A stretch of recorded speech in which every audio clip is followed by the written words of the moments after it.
बिस्मिल्लाहिर्रहमानिर्रहीम। Dear students, अस्सलाम वालेकुम। आज की जो हमारी वीडियो है वो है एफपीएससी की जो ऑनलाइन अप्लाई है एपीएस पोस्ट्स के लिए, उसके रिलेटेड बहुत से स्टूडेंट्स को इसमें प्रॉब्लम्स आती हैं, तो हम कोशिश करेंगे कि इस वीडियो के ज़रिए हम उन प्रॉब्लम्स पे बहस कर सकें और कोशिश करेंगे कि आपको आसान तरीके बताएं इंशाल्लाह। सबसे पहले हम आएंगे गूगल पे आके आपने एफपीएससी सर्च करना है, ठीक है। एफपीएससी की जो सर्चिंग लिस्ट आएगी रिज़ल्ट्स, तो यहाँ पे आपने क्लिक करना है, ठीक है। या ये एडवर्टाइजमेंट्स लिखा हुआ है तो यहाँ पे आप डायरेक्ट क्लिक कर लें तो आप डायरेक्ट एडवर्टाइजमेंट में चले जाएंगे।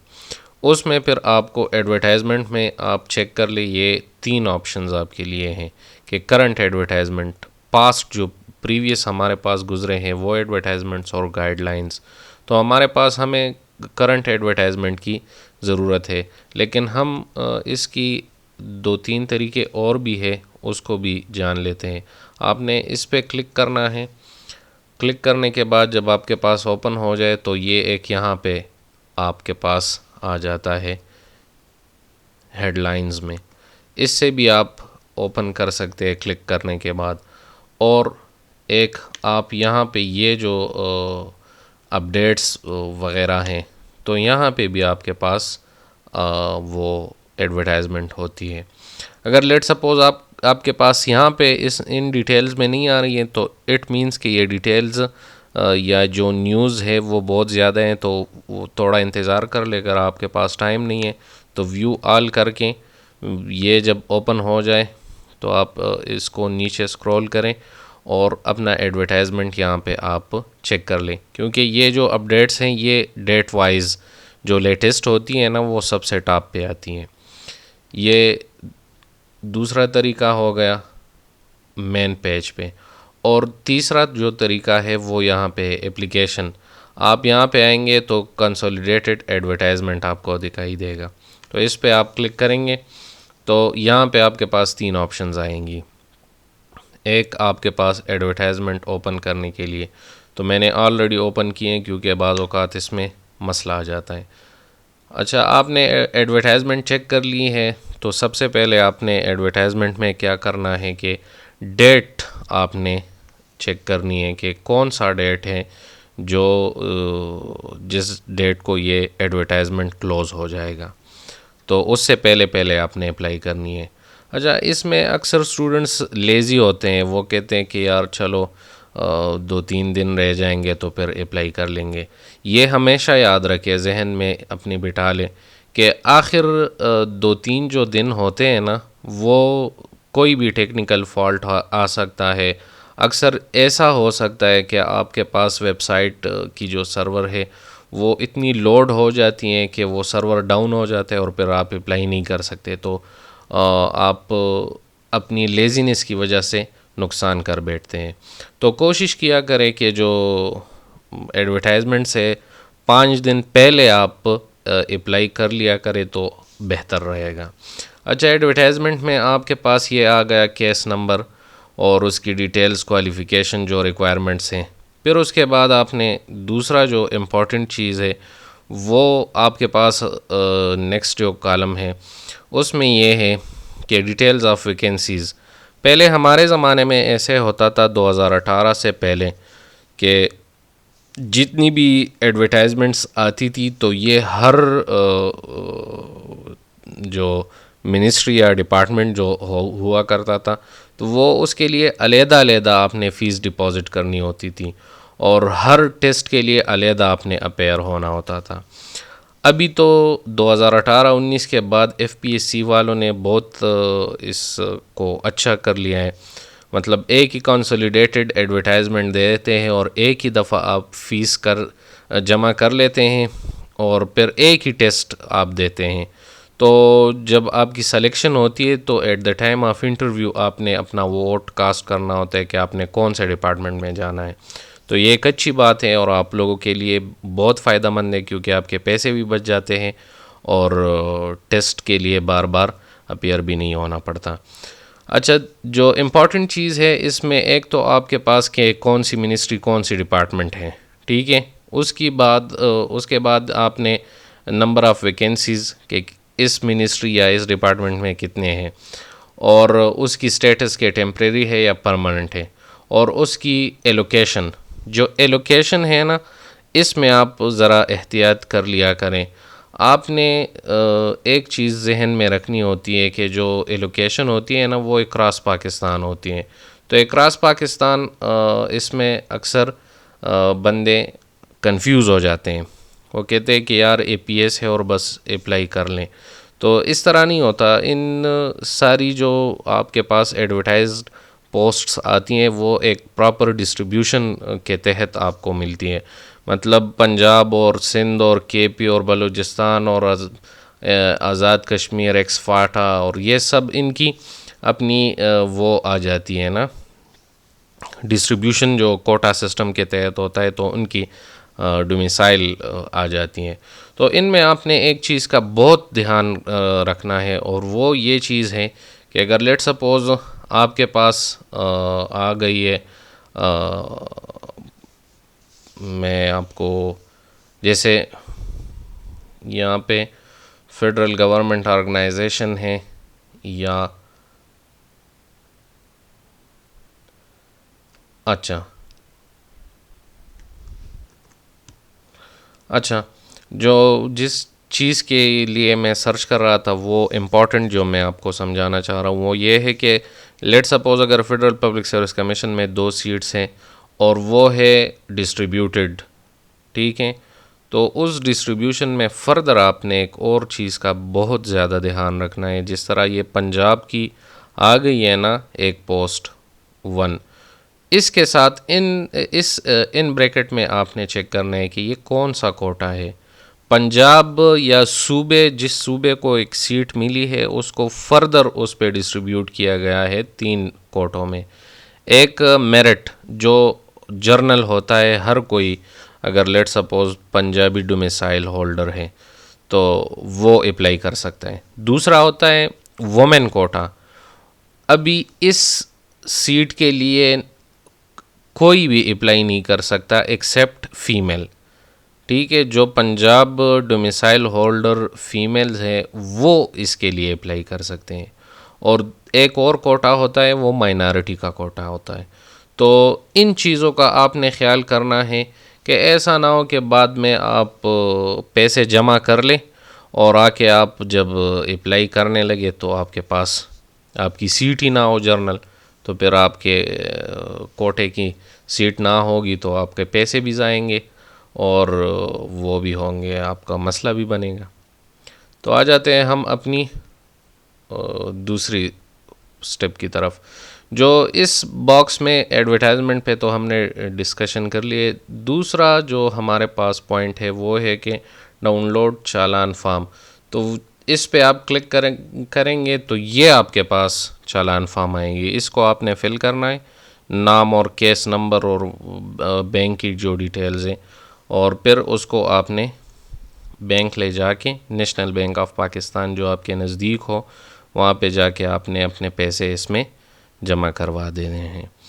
वो बैंक वाले आपसे ये 2 कॉपीज़ जो है वो आपसे ले लेंगे, क्योंकि ये एक जो है ना बैंक की कॉपी जाएगी और एक ट्रेजरी की कॉपी होगी, और ये 2 जो कॉपीज़ होंगी वो आपको रिटर्न कर देंगे, कैंडिडेट्स कॉपी और एफपीएससी कॉपी।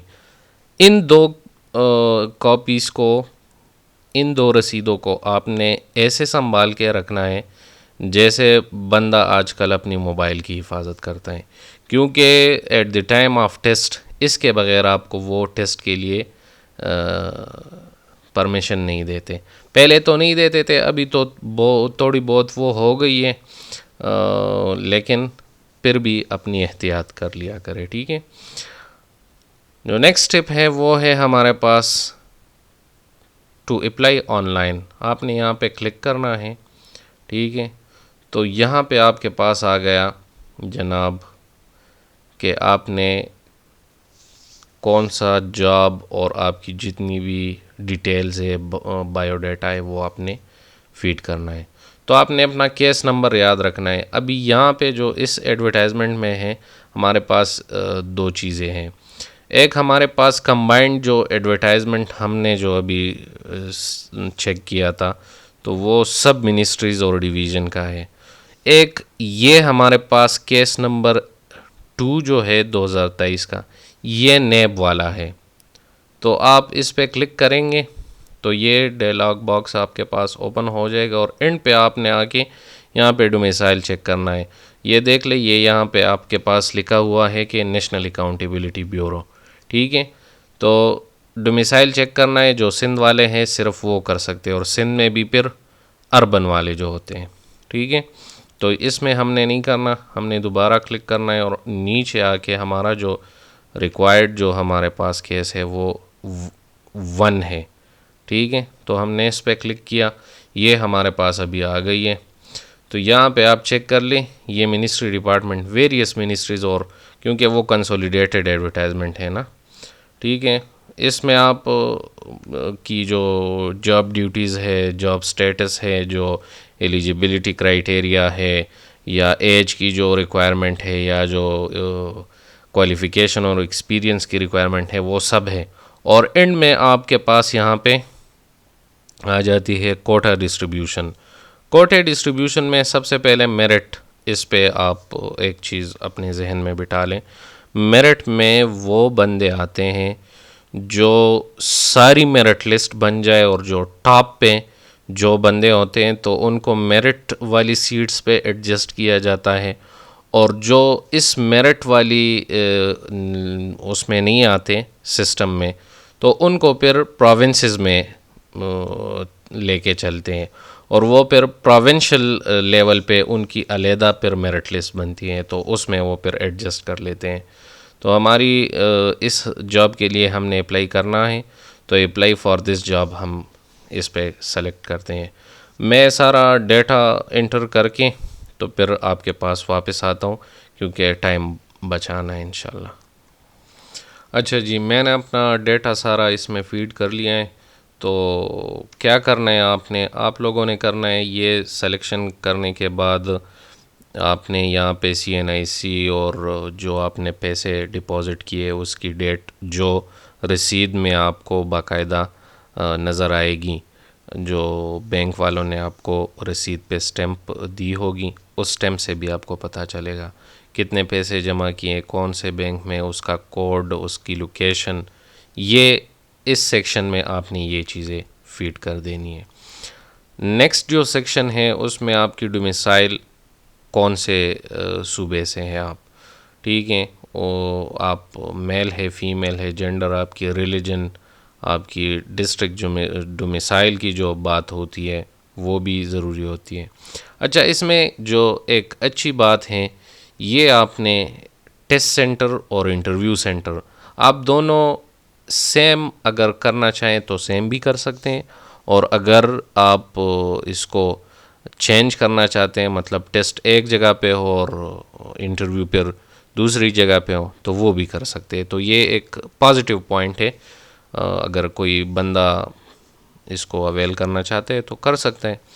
उसके बाद के जो जिस पोस्ट के लिए अप्लाई कर रहे हैं, तो आया आपके पास उसकी रिक्वायरमेंट, जो क्वालिफ़िकेशन, एक्सपीरियंस है वो है, तो ठीक है। अच्छा, जो इम्पोर्टेंट एक और चीज़ है, आपने एक तो अपनी डॉक्यूमेंट्स जो आपकी एजुकेशनल डॉक्यूमेंट्स है, अप्लाई के टाइम पे आपके पास वो हो, और आपकी CNIC, ठीक है, क्योंकि CNIC की डेट ऑफ इशू और जो डॉक्यूमेंट्स है उनकी रिज़ल्ट के डेट्स भी वो मांगते हैं FPSC वाले ऑनलाइन अप्लाई के दौरान। ये सब करने के बाद आपने ये जो आपके पास कोड आपको नज़र आ रहा है, तो ये आपने इसमें इंटर करना है, ठीक है। ये इंटर करने के बाद आपने प्रोसीड टू स्टेप 2 पे आना है। तो इस पे क्लिक करने के बाद एक दफ़ा आप क्लिक करेंगे तो कोड वेरीफाइड हो जाएगा, दोबारा क्लिक करेंगे तो आप नेक्स्ट उसमें चले जाएंगे, ठीक है। यहाँ पे आने के बाद आप पिक्चर अपलोड कर लें। अगर लेट सपोज़ आप पिक्चर अपलोड करेंगे तो एक चीज़ आपको जहन में रखनी होगी कि वो उसकी साइज़ आपने इतनी छोटी रखनी है कि वो 30 KB से ज़्यादा ना हो। उसके अलावा ये पिक्चर एक्सेप्ट नहीं होगा, ठीक है। नेक्स्ट जो आपने इसमें दोबारा आपने एंट्रिया करनी है तो वो मैं करके वापस आपके पास आता हूँ। अच्छा जी, मैंने काफ़ी हद तक इसमें अपनी फीड कर दिए, तो आ जाते हैं वापस इस पे। अच्छा, आपने दोबारा अपनी CNIC, उस CNIC की जो आपकी है उसकी डेट ऑफ इशू, जो आपकी तारीख़ इजरा है वो शनाख्ती कार्ड की, वो आपने इसमें डालनी है। आपका नाम, वालिद साहब का नाम, आपकी डेट ऑफ बर्थ, और उसके बाद आपने एज रिलैक्सेशन आप जो प्रेस्क्राइब्ड एज है उसके मुताबिक है या नहीं। अगर है तो नॉट क्लेम, अगर गवर्नमेंट सर्वेंट है या कोई और आपके पास है तो आप कर सकते हैं, ठीक है। तो उसके बाद आपके पास आपका पोस्टल एड्रेस और मोबाइल नंबर। अच्छा, मोबाइल नंबर आपने वो नहीं देना जो आपकी नेटवर्क चेंज हुई हो, जिस तरह आप जोंग से यूफोन में कन्वर्ट किया हो और वो नंबर आप देंगे तो आपको SMS नहीं आएगा। पोर्टेबल नंबर आपने नहीं देना, ठीक है। उसके बाद आपने अपनी जीमेल और वगैरह। अच्छा, डिसेबिलिटी, अगर आप डिसेबल है और आपके पास सर्टिफिकेट है तो वो भी आप यहाँ पे फिर फ़िज़िकल वगैरह जो भी आपकी डिसेबिलिटी है वो आप कर सकते हैं, ठीक है, क्लेम। यहाँ पे आपने क्वालिफ़िकेशन ऐड करनी है, ठीक है। क्वालिफ़िकेशन आपने किस तरह ऐड करनी है, ये सिंपली इसी तरीके से मैं आपको फ़र्ज़ी चीज़ दिखा रहा हूँ, ठीक है। तो